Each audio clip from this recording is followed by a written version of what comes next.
Make no mistake, this isn't just an attack on my office. This is an attack on truth-telling. Kaya hindi natin hahayaan na takutin nila ang mga witnesses at sindakin nila ang Senado. Kaya sa mga nasa likod ng video na ito, you have crossed a line. Sobra na kayo. Dahil doon, I have consulted with my legal team, and on Wednesday, we will file a complaint before the NBI and seek their assistance in investigating the people responsible for this video and those systematically circulating it in their disinformation networks. This is only step one, and we will take further decisive action, including the filing of criminal complaints. Para sa mga testigo at biktima at para sa Senado, maniningil kami ng hustisya. Now, last week, I promised na ilalabas namin ang mga ebidensya na patunay na nagsisinungaling siya. Si Michael ang paulit-ulit na lumapit sa aking opisina. Hindi siya tinakot, hindi siya pinilit. Siya ang naghabol sa amin para magpahayag ng kanyang panig. Narito ang mga resibo. Noong December 14, 2023, he emailed my office. Sabi niya, quote, "Dati rin po akong worker ni Pastor Quiboloy. Tumiwalag dahil sa pang-aabuso at pananakit. Ngayon lang nagkaroon ng lakas ng loob dahil na rin sa takot. Baka ipapatay ako." Close quote. Taliwas yan sa sinasabi niyang nakumbinsi daw siya na tumestigo para mabayaran. Because we take some time to vet emails, nung pakiramdam niya ay hindi siya pinapansin, he messaged us 2 more times noong December 15, 2023 at January 28, 2024. Nasaan dyan ang pinilit? Muli, siya ang una at paulit-ulit na lumapit. He freely and voluntarily offered his testimony and assistance. Pangalawa, inutusan daw si Michael na idamay at idagdag sa testimonya niya si dating Pangulong Duterte at VP Sara Duterte. Kalimutan na ata ni Michael na sa pinakaunang salaysay na siya mismo ang gumawa at nagbigay sa aking opisina, andoon na ang pangalan ng mga Duterte. Sinulat niya, quote, "Minsan po nagvi-visit doon si former Pres Duterte at VP Sara Duterte," close quote. Siya ang nagbigay at nagsulat niyan. Again, walang pumilit. Siya ang nagkusang loob.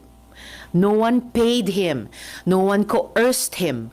I cannot stress this enough. In fact, on February 7, 2024, he was the one who asked us for money. Quote, "I just want to ask if her office give a financial assistant. I want to buy a new laptop." Close quote. Malinaw ang sagot namin sa kanya. Our office has a strict policy of not providing financial assistance to potential witness and witnesses. He knew that. And yet now, on video, he claims we gave him 1 million pesos. That is a lie. And he knows it. Pati sa detalye ng tinulugan, ang sinungaling niya. Wala akong kondominium na pagmamay-ari. Michael wasn't staying at one place. Inililipat siya sa iba't ibang safe house na inayos katulong ang religious groups at civil society dahil na rin sa sinabi niyang banta sa kanyang buhay. Again, mga kasama, he was moved between safe houses because he was afraid that his life was in danger. This is our system of coordinating witness safety since the Duterte years. Kung may nagbayad kay Michael, di ako magtataka kung KOJC yan. Noong February 22, 2024, umamin si Michael sa aming opisina na kinukumbinsi daw siya ng mga kakilala sa KOJC para mag-recant o magbumawi sa hearing. Sumbong niya, quote, "Mag-recant daw ako para mapahiya si Senrisa, especially daw yung mga nakita ko sa mga Duterte. Bibigyan daw ako ng malaking pera, itatago daw ako, at bibigyan ng magaling na abogado," close quote. Yung inaakusa nila na pagbabayad at pagtatanim ng witness, mukhang sila ang gumagawa. So, sino talaga ang may modus? I also want to note na nag-reach out sa amin yung ilang testigo pa sa Kibuloy hearing at sinabi na handa silang patunayan na hindi sila binayaran para tumestigo. Remember that Michael is only one of 14 witnesses na hindi nga siya ang star witness. Michael also claims that I threatened him.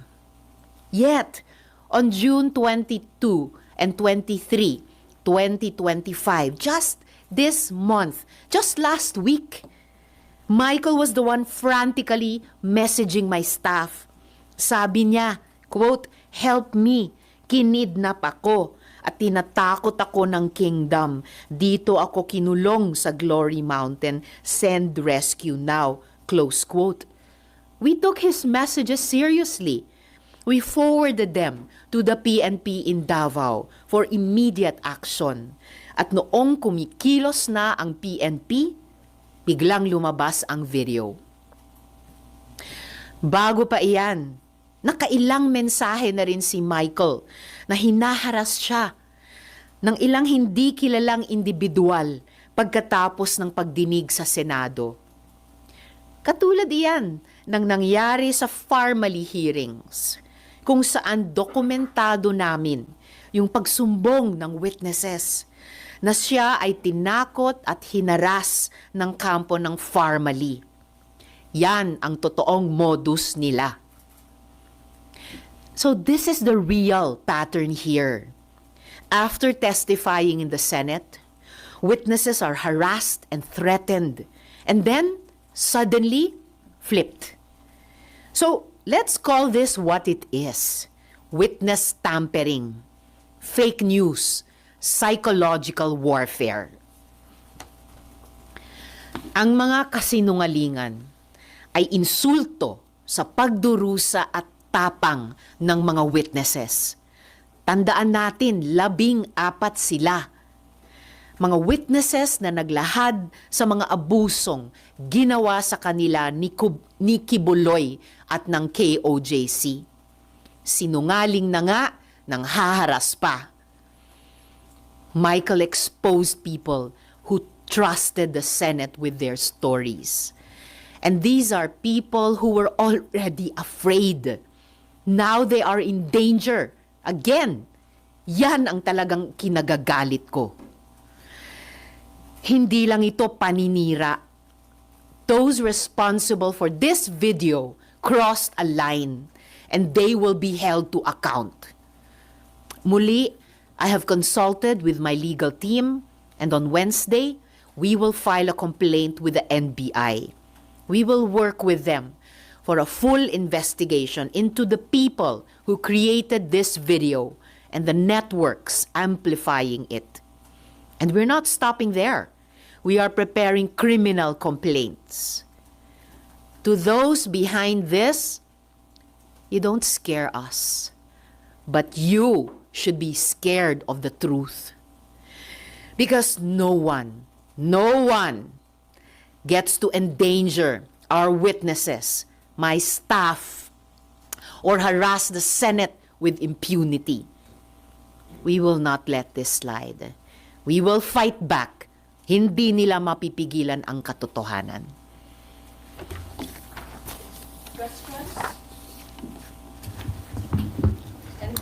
Senate Media.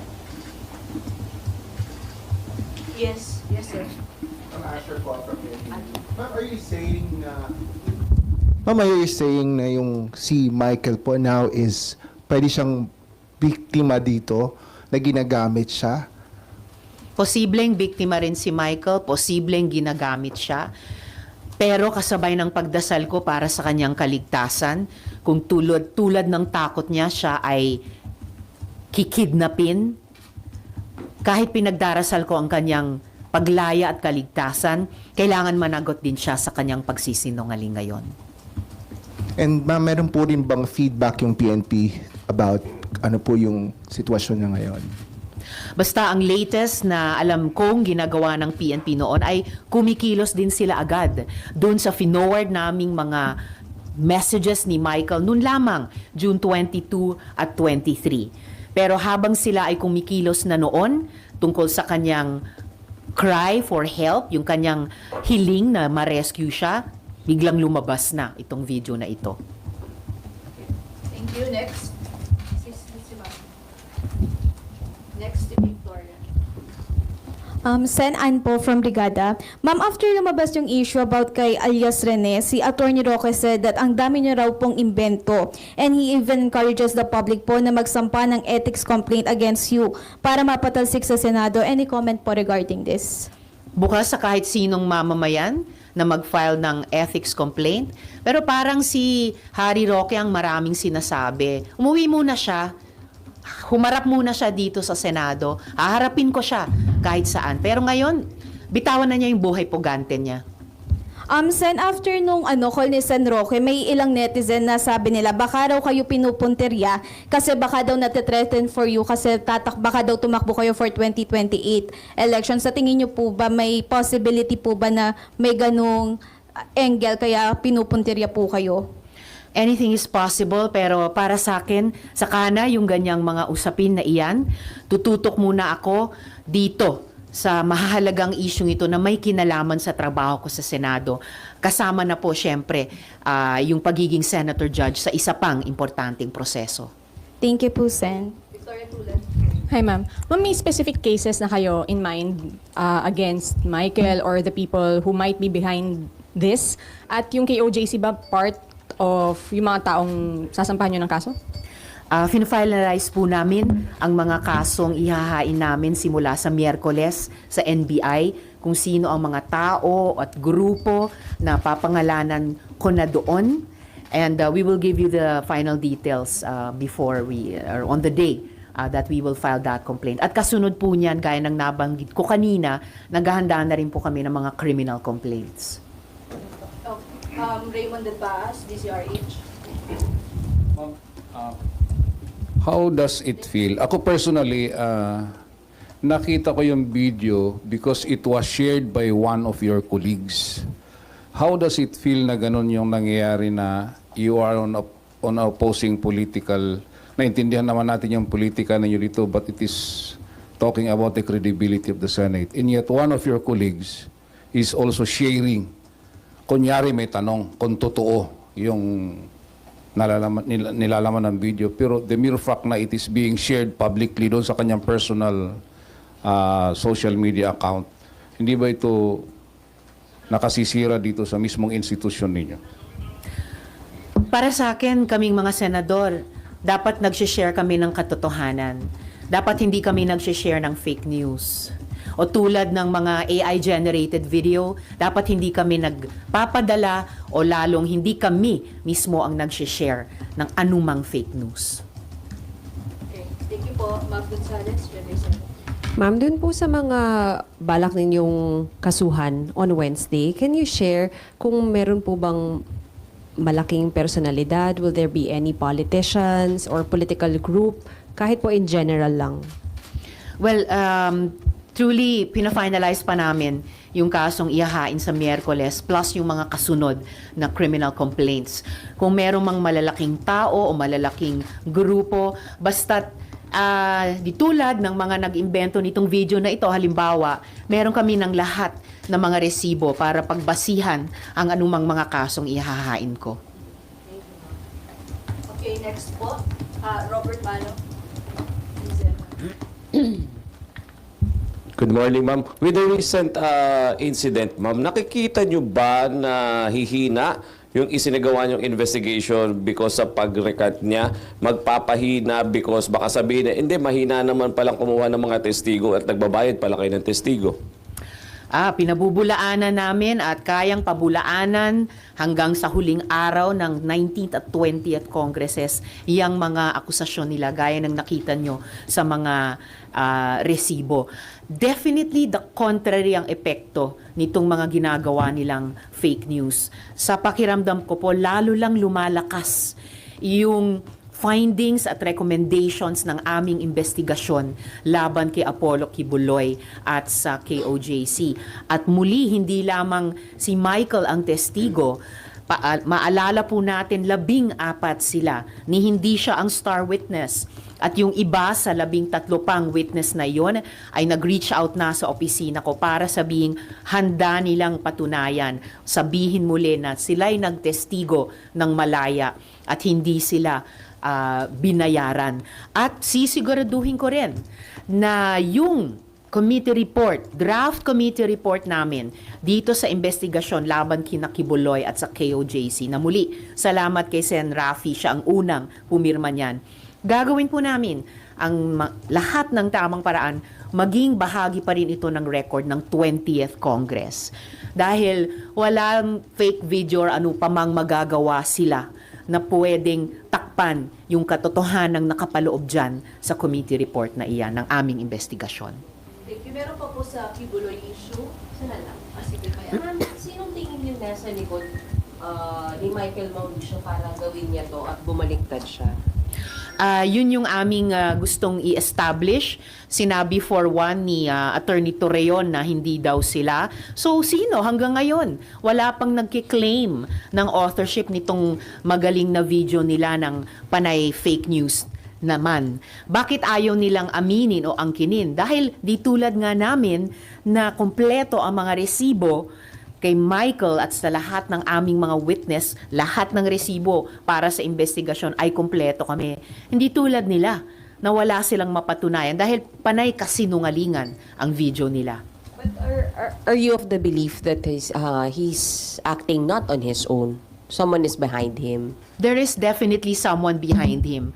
Kung acting on his own siya o hindi siya acting on his own, hindi pa natin masisigurado 100% dahil contradictory yung mga messages niya sa opisina ko hanggang sa 1 week ago, June 23, at yung mga sinasabi niya ngayon sa video at yung sinabi din niya under oath sa hearing nung laban kay Kibuloy at sa KOJC. Ma'am, sorry, isa na lang. Yung pong paghingi niya ng tulong sa inyo, malinaw na po ba na na-release na siya from being kidnapped? That was right before na biglang lumabas itong video na ito.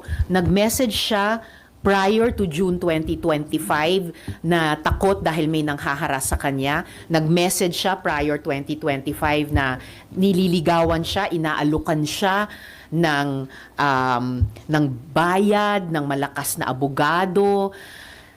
Pero biglang June 2022 and 2023 this year, may dagdag na takot na dahil siya daw ay kikidnapin. I-rescue daw siya. Actually, no. Nandun na siya kasi sinabi niya dun siya dinakip sa Glory Mountain. So yung huling mga messages niya, nakidnap na siya. He was already being held against his will. Kaya humihingi na siya ng rescue. Habang kumikilos na ang PNP, batay sa finoward naming messages ni Michael sa kanila, habang kumikilos na ang PNP Davao para malamang i-rescue nga siya gaya ng kanyang hiningi, lumabas na itong fake video na ito. Thank you, Conde. Then Victoria. Ma'am, dun po sa 13 witnesses na nag-reach out to prove na hindi kaya nilang patunayan yung sinabi ni alias Rene. Meron din po bang from KOJC na nagko-convince sa kanila na bumaliktad, i-recant yung kanilang testimony, and ano po yung ginagawa ng ating office para hindi sila bumaliktad? Well, ang pinaka-importanting trabaho ng witness protection pagkatapos magtestigo dito sa Senado. Whether yung mga testigo laban kina Apollo Kibuloy at ang KOJC o kahit yung mga testigo noon laban sa family, ang pinaka-importanting proteksyon dyan ay mula sa PNP. May iba pang mga importanteng kaso, halimbawa sa EJ case, recently, sinabi ng high government official na poprotektahan sila ng gobyerno. Very good development yon para sa mga witnesses. Hindi ko pa, wala pa kaming feedback ngayon kung yung iba sa 13 pang witnesses laban kay Kibuloy at sa KOJC ay hinaharas din or tinatakot din sa ngayon. Pero yan ay lumalabas na common experiences ng mga witnesses pagkatapos tumestigo dito sa Senado. Kaya importanteng gawin ng gobyerno, lalo na ng executive, pagkatapos ng isang legislative investigation, ang proteksyon sa kanila. And important clarification, nag-reach out yung ilan sa mga 13 pang witnesses namin, hindi para patunayan yung sinasabi ni Michael dito sa fake video na to, para sabihin muli na nagtestigo kami ng malaya at hindi kami binayaran. Pabubulaanan yan yung sinasabi ni Michael dito sa video. Okay, last po on Kibuloy. Ma'am, hanggang kailan lang po under your protection si Michael? Kasi di ba na-kidnap? So ibig sabihin wala na siya under your custody? Hanggang kailan ba? Pag adjourned na yung investigasyon, natatapos na rin yung importanteng trabaho ng Senate OSAA na sinesecure sila dito sa premises ng Senate. Hindi ko maubos pasalamatan yung mga civil society at church partners na sa mahabang panahon na iyon ng investigasyon ay tumulong nga sa simpleng sistema namin ng witness protection, pati sa usapin ng pagsiguro hanggat sa kaya na sila ay ligtas sa mga harassment na iyan, sa mga banta na iyan, at sa mga alok na iyan mula sa KOJC. Pero nung June 2022 at 2023, malinaw sa mga mensahe ni Michael na paghingi ng rescue na nakidnap na siya, and he was already being held dun sa Glory Mountain. So, ang theory namin sa ngayon is that up till the last moment, he was with yung mga church leaders na kasama sa mga partners namin na nagliligtas sa kanya pagkatapos ng Senate investigation. Tapos umalis siya dun sa company ng mga church leaders. So sometime between then and yung mga messages niya sa amin ng June 22 at 23, 2025 ay nakidnap na siya. Thank you po. Other issues, si Daniel PTV.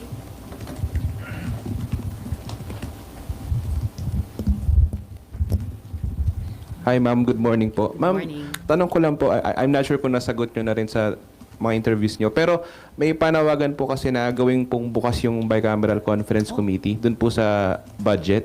Maybe get your comment lang po. Sorry. Magawing bukas daw po sa public. One of the best suggestions I've heard in a long time from another government official. Budget debates pa lang nung 2024 hanggang nitong nakaraang budget debates of 2025, ipinanawagan ko na yan. Nagawing bukas, hindi lang sa inyo sa media, sa publiko natin, yung buong budget making process hanggang pa sa bicameral conference committee. And yan, aasahan ko na sometime within the 20th Congress ay gawin na namin iyon. Para din mas makalahok yung ating publiko at yung mga advocates sa ating publiko dun sa efforts namin sa loob ng Senado gawing mas transparent yung budget making process. Ma'am, confident ba kayo na uusad na to? Kasi kahit dati, di ba, parang proposal na siya. Pero kasi this time yung House Speaker, yung bukas doon po na gawin pong open sa public yung BICAM? Well, I'm always hopeful, a little bit more optimistic now na mismong yung pinakamataas na opisyal ng House ay nanawagan din ng ganyan. So, umaasa ako, malay ba natin kung masuklian siya ng highest official namin dito sa Senado para yung BICAM made up of the contingents of the two houses ay pwede na namin i-observe yung tamang prosesong iyan. Thank you, ma'am. Bernadette Tamayo, Dilo Times. Ma'am, good morning po. Morning. Ma'am, may panawagan po si Senator Lacson na yung mga senator judges should act and behave like senator judges kasi po nanonood po ang publiko. Ano pong sagot nyo sa kanyang panawagan? Definitely yes. Yan ang utos sa amin ng konstitusyon na maging impartial senator judges. Sina Sen Ping at marami ng senador bago sa amin nung mga naunang impeachment processes, trials, tulad kay dating Presidente Estrada, tulad kay dating Chief Justice Corona, at iba pa, ay gumanap ng ganyang tungkulin. And by the way, kasabay pa nung legislative function nila of patuloy na pagpasa ng mga batas. Kung kaya nilang gawin iyon ilang beses na noon, edi kayang-kayang gawin din namin yon. So I appreciate and I share wholeheartedly dun sa paalala ni Sen Ping sa aming lahat. Okay, Miranda Baños. Ma'am, on minority issue, nagkausap na po kayo ni Sen Bam, Sen Kiko about this? Nag-uusap po kami patuloy nitong mga araw na ito. So one-on-one and as a group, as all three, kung ano yung mga plano namin para sa incoming 20th Congress. So, 3 na po kayong minority, ma'am? Sen Bam, Sen Kiko? Bahagi po yon ng pinag-uusapan namin at ifa-finalize pa. Pero patuloy yung pag-uusap naming 3. 3 lang ba kayo or may mga possible bang sumama po sa minority? That would be interesting kung mayroon pa. Pero syempre, para sa akin, inuuna ko munang makausap yung dalawa. And kung makabuo man kami ng block, I will look very, very interestedly dun sa iba pang mga kasama sa Senado. Pero first things first, yung backyard ko muna. Ma'am, follow up po. Pero may parang agam-agam po si Senator Bam kasi gusto niya pong makuha yung Committee on Education. Alam naman po natin, yung it's a major committee, hindi po ito binibigay sa minority block. Ano pong masasabi niyo dito? Actually, kung tignan natin yung kasaysayan ng nakaraang mga kongreso, yung Senado, dahil 12 lang kami dito, 50 plus sa mga komite, maya't maya. I mean, lahat po kami, kahit minority members, may... Ano bang sinabi ko? 12 sorry, I was thinking 2 dosena. Okay, tama. So 24 po kami, 50 plus ang mga komite, so more than double our number.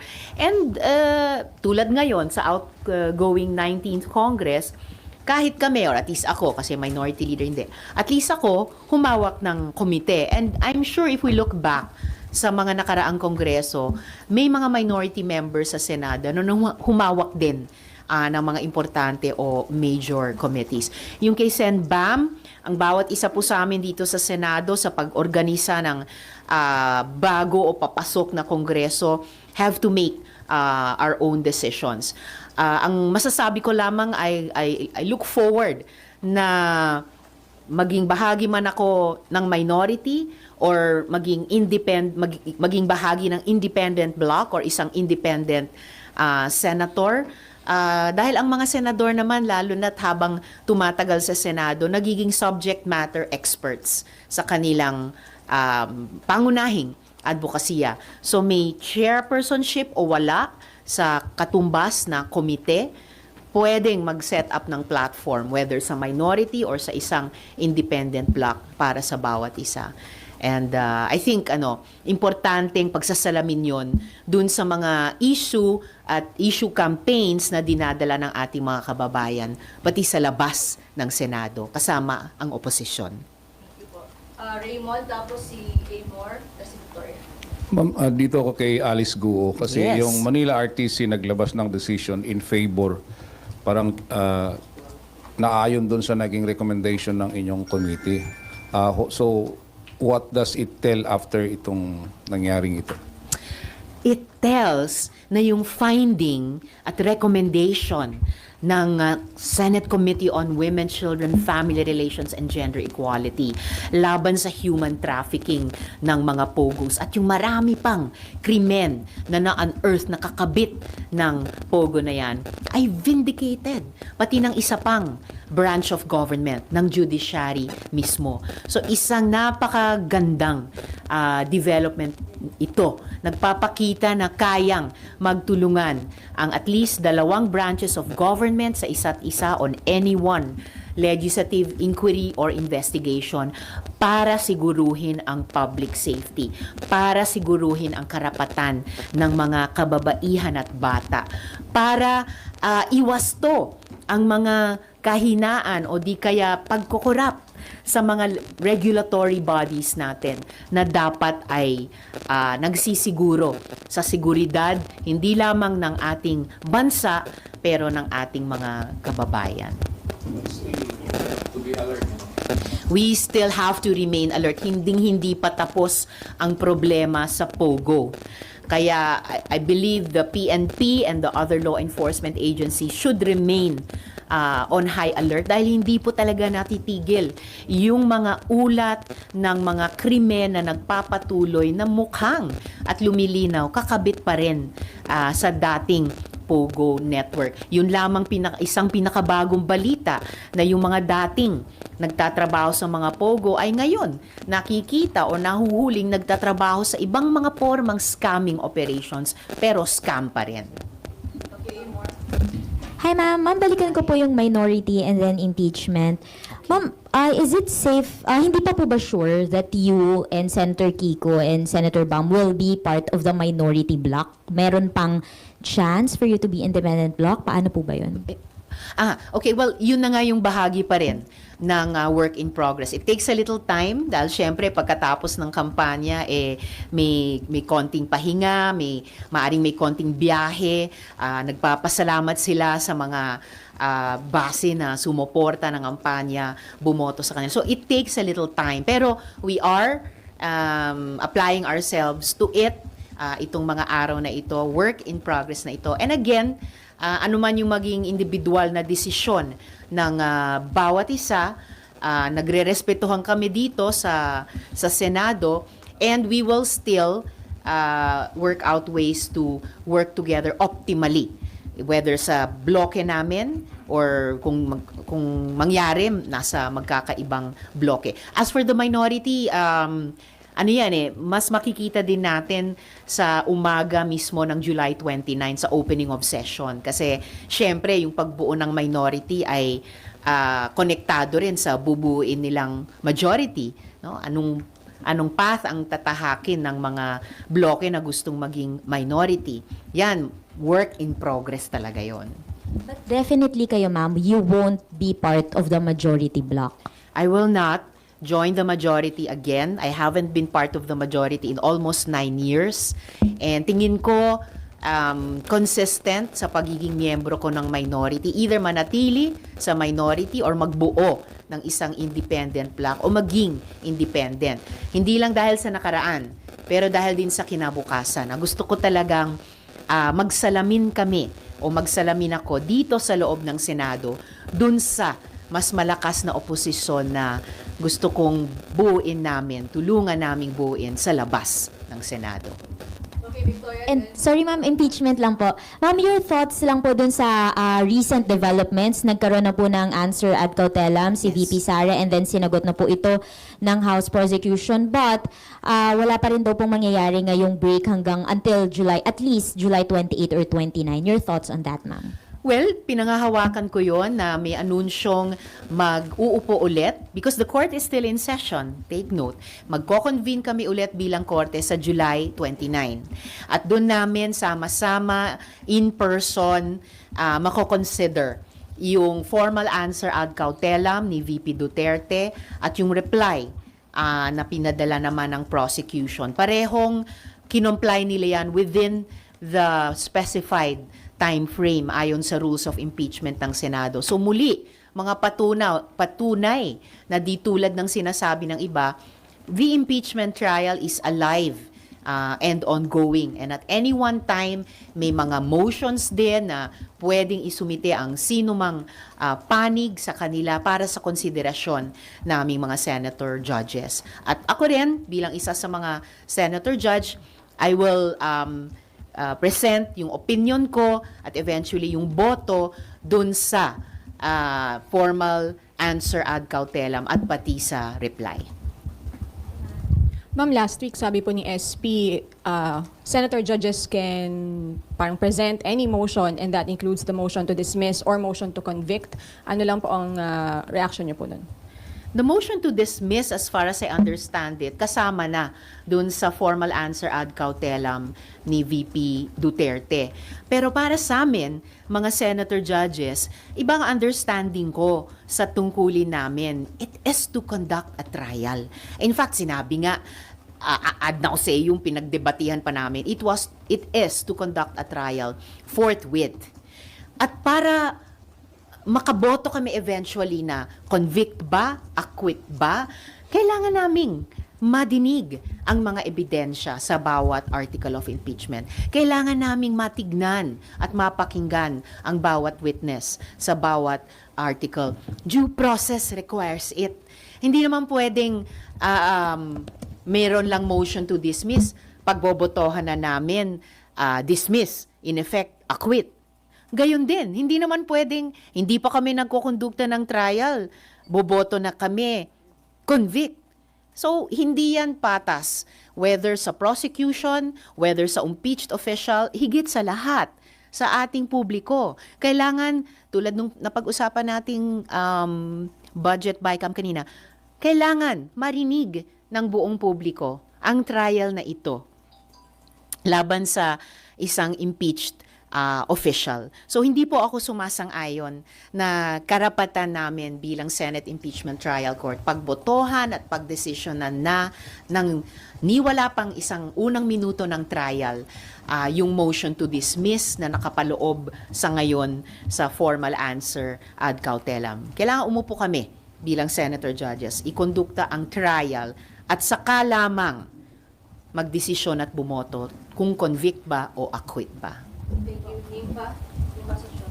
Ma'am, babalik lang po ako kay Alice Guo. Isa po sa sinabi ng Manila RTC na Chinese nga po si Alice and Yes. avoid yung kanyang pagiging mayor. Yes. Paano po balak nyo rin po bang imbestigahan yung ibang mga posible pang Chinese na nasa government din ngayon since napatunayan ng isa yung ating yung judiciary? Wala pa namang dinadala sa aming reklamo, whether ng mga law enforcement agencies o mga victim survivors ng POGO or iba pang mga illegal na economic activities na pinatatakbo ng mga Pinoy kuno, yung pala ay mga dayuhan. So, gano'n naman nag-ooperate ang investigation, di po ba? May casus belli, may reason for investigating, kundi naman motu proprio ng komite. So sa ngayon, I hope na yung ginawa naming investigasyon kay Guo Huaping at yung desisyon ng korte tungkol sa kanya na kambal nung aming findings at recommendation ay magsilbing object lesson para sa iba pa na either sila mismo ang nagpapanggap na Pilipino or yung iba nating mga kababayan na kasabwat ng ganyang mga peking local government officials. Okay, next, Myla. Ma'am, balikan ko lang yun doon sa minority leadership. Hindi niyo po ba tina-target yun, ma'am, in the 20th Congress? Well, gusto ko man, ngayon pa lang may bloke na ng mga kasama kong senador na mas marami na ang bilang. Mas marami sa isa at mas marami pa sa tatlo. So, tingnan na lang po natin paano mag-unfold yung pag-organisa ng Senado ng 20th Congress sa umaga ng 29th sa opening of session. At yun din yung mga scenarios na kinoconsider namin ni na Sen Kiko at Sen Bam. Tama ba, ma'am, ako ng understanding na you have to contest the Senate leadership Tapos yung second top highest nag-contest, siya yung automatic. Hindi siya automatic or kailang pag May iba't ibang paraan. Yun yung isa sa mga classic na paraan. Tatakbo silang SP. Pag natalo sila yung magiging minority leader. Maari ding sa pag-uusap na aming mga senador, may mag-signify na kami na, batay sa ganitong bilang. So may iba't ibang paraan. And ifo-formalize namin yan sa umaga ng 29th, sa opening of sa session. discussion niyo ma'am ngayon, kasama na ba si na Senator Soto? Kasi considering na sila yung nag-float na possible na mag-contest kay SP Cheese. And kung ganun ba ma'am, isa rin ba sa consideration niyo para makuha niyo yung Senate minority leadership na to also run for Senate President? May ilang mga dati na or kasalukuyan at incoming senador na nag-uusap pero more of one-on-one. Mas updating, kumustahan. Na-appreciate ko si Sen Tito. Hindi na niya ako kinakausap tungkol sa pagsali sa majority kung siya ay lalaban sa SP. Kasi alam nila na mananatili ako either sa minority or magiging ibang bloke pa, which right now I call independent. Kasi kahit nung panahon ni Sen Tito, 'di ba, naging minority ako. So na-appreciate ko yung appreciation din nila tungkol sa posisyon ko. Pero yun ma'am ngayon, hindi pa consideration sa inyo na tumakbo rin para lang just for the sake to get the minority leadership. Siguro early on, inisip ko rin, pero I think mas realistic siguro na maging bahagi ng independent bloc. Oo. Given the numbers, kayo mismo, nabibilang nyo naman kami dito. Isa pa, doon sa impeachment lang ma'am. Yes. So expectation niyo ma'am, yung opening ma'am ng 20th Congress, parang automatic na sa inyo yung convening, yung continuation ng impeachment court. Yes. Wala na kayo na-expect na dapat mag-decide pa kasi this is a new composition of 20th Congress na they can decide outside the impeachment court whether to still continue with the trial. No decision can be made about the impeachment outside the impeachment trial court. Kahit kami nga bilang Senate plenary, nagko-convert pa kami from our legislative personality dun sa personality na senator judges ng isang Senate impeachment trial court. So, halimbawa, hindi pwedeng ang Senate sa umaga ng 29th magdesisyon tungkol sa impeachment complaint. Hindi. Inaasahan ko yung inanunsyo na sa 29th, magko-convene ulit yung Senate Impeachment Trial Court, which is in session even now, para ipagpatuloy yung aming trabaho bilang court. Pero when the impeachment court decides, ma'am, hindi pa doon part yung 20th Congress? Or automatic na ba yung expectation niyo? Yes. Actually, anytime ngayong June 30, 12:01 p.m., ito, ipanawagan ko na dahil napag-uusapan natin. Paalala, anytime 12:01 p.m. onwards of today, pwede na. At sana, ipanumpa na ni presiding officer yung 12 pang bagong mga senador. Dahil by 12:01 today, 20th Congress na, and therefore, sila ay magiging senator judges na ng Senate Impeachment Trial Court. So, smooth lang. Pagdating sa 29, pag-convene namin ulit, ay andun na rin sila. So parang pwedeng mag-convene, parang call ni ma'am is for kay Senator Cheese to convene yung court ngayon para manumpa sila. Kailangan naka-convene ang court for them to Actually, in principle, as I have said earlier, the court is in session now. So at any time, pwedeng tawagin ni presiding officer yung lahat ng 12 or isa-isa kan. The Senate impeachment rules say as they arrive. So pwedeng 1 by 1 sila, 2 by 2, all 12, it doesn't matter. Sila po ay senador na ng 20th Congress by June 30, 12:01.